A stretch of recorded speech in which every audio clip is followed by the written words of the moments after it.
আপনি কি long tour করেন বা দীর্ঘ সময় বাইক চালান, পাহাড়ে রাইড করেন? তাহলে এই ভিডিওটা আপনাদের জন্য।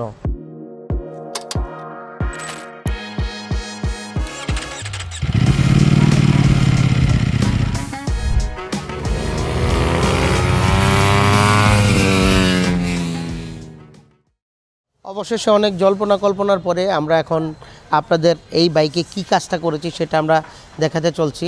সেটা হচ্ছে আপনার অয়েল কুল। এটা আসলে এই বাইকে বাংলাদেশে প্রথম কেউ অয়েল কুল তৈরি করে, যেটা হচ্ছে হীরা মোটরস।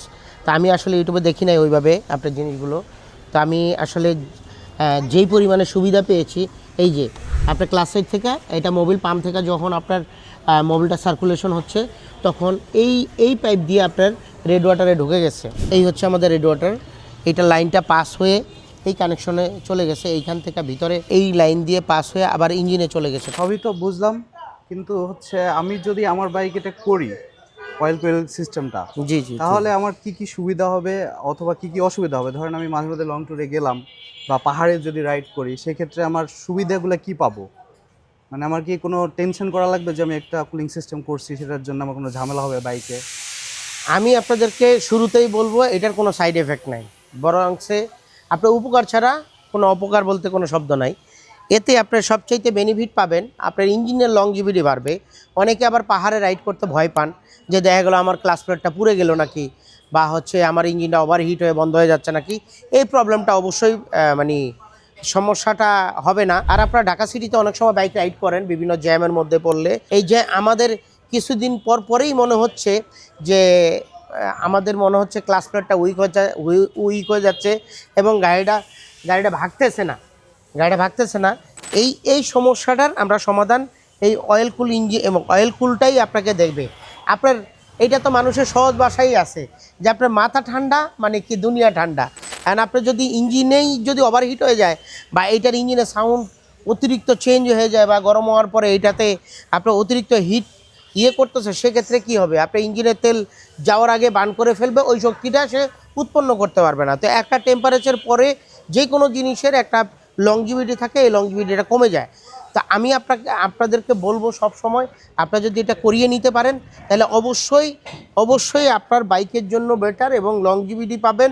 আপনার লং ট্যুরে যখন অনেক সময় রাইড করেন বা হয়তো দেখা গেলো 50 কিলোমিটার পরে আপনি চান একটা ব্রেক দেওয়ার জন্য, এই প্রবলেমটা এইটা আর করা লাগবে না। আপনি দেখবেন পার্থক্য আপনি লাগানোর পরে বুঝবেন। আপনি যখন দুইটা বাইক একসাথে কোথাও লং ট্যুরে যাবেন, যখন আপনার অয়েল কুলটা লাগানো থাকবে, তখন আপনি ইঞ্জিনের মধ্যে হাত দিলেই বুঝতে পারেন যে পার্থক্য কতটুকু। এই যে আমি যখন বাইকটাকে অন করলাম, অন করার পরে এই পাইপটা দিয়ে হচ্ছে আপনার মোবিলটা উপরে উঠবে, অয়েল কুল দিয়ে আপনার পাস হয়ে লাস্টের মাথা দিয়ে বেরিয়ে আবার ইঞ্জিনে চলে যাবে।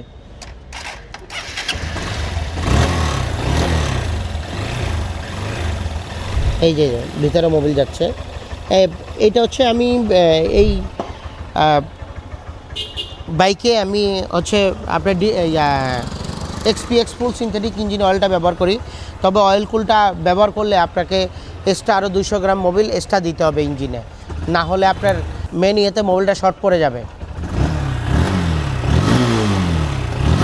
তবে এখন হচ্ছে বাইকের আপনার আরেকটা জিনিস হচ্ছে বাইকের ইনস্ট্যান্ট পিক আপ এবং রেডি পিক আপটা অনেকটাই ভালো পাচ্ছি আমি। এইটাতে হচ্ছে আমি আসলে খুব একটা স্যাটিসফাই, যেটা হচ্ছে বাইক এতদিন করে রাইড করার পরে আমাকে খুব সুন্দর একটা লংজিভিটি পাচ্ছি এবং খুব আমি হ্যাপি। আপনারা যদি করাতে চান আপনারাও হ্যাপি হবেন। অবশ্যই বাইক চালিয়ে আপনাদের বোরিং ফিল হবে না। আমি আসলে একটু ট্যুর পাগল লোক, ট্যুর দিতে পছন্দ করি।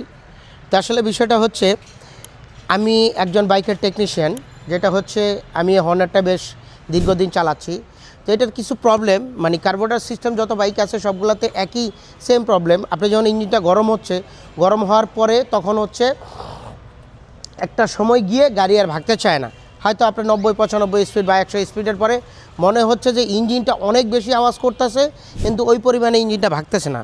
তো এইটার হচ্ছে লাস্ট যেই দিকে আপনার ভাগতেছে না, এই সমাধানটা আমরা এই বাইকের মাধ্যমে আমরা দেখাবো এবং হীরা মোটরস আপনাদের সুন্দর একটা সুষ্ঠু সমাধান নিয়ে আসছে। এবং আপনি এই একটা বাইক দিয়ে যদি আপনার একটা রিং পিস্টন যদি আপনার 40,000 কিলো চালান, আপনি এই কাজটা করানোর পরে আপনি মোটামুটি এইটাকে আপনার 80,000 এবং 1 লাখ কিলো চালাইতে পারবেন, যেটা হচ্ছে আপনার ক্লাস প্লেট এবং হচ্ছে রিং পিস্টন এই জিনিসগুলো আপনার নষ্ট হবে না। কারণ আমরা জানি সব সময় রিং পিস্টন এটার মধ্যে থাকে হচ্ছে 1 সিলিন্ডার এবং ভ্যালভ আর হচ্ছে রিং পিস্টন থাকে।